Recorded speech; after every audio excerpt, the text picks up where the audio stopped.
Hello guys, good morning. Nandito nga pala kami ngayon sa Valenzuela. Ililibot ko kayo sa aming bonsai guys. Nakita nyo ba yan? Yung mga tinrim ng asawa ko na bonsai niya. Yan, matanda na pong puno yan.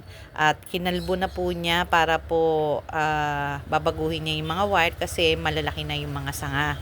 So papalitan niya ng panibagong wire. At ngayon, nakita nyo ba yung mga details niyan?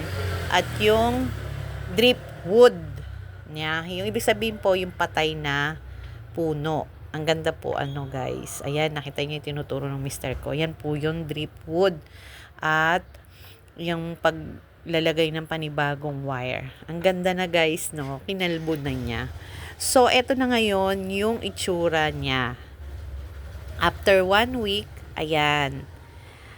Ang ganda na ng mga dahon niya, guys, kasi laging nauulanan, mas gumaganda siya. So, ayan, nakita niyo yung mga details, guys. Ang ganda-ganda. O, diba? Kailangan talaga ayusin mo yung pagkakalagay ng wire para mas lalong maganda yung forma niya. Ayan lang, guys. Inikot ko lang kayo para naman meron tayong entry for today's video. Ayan na guys. O, diba? Ang ganda.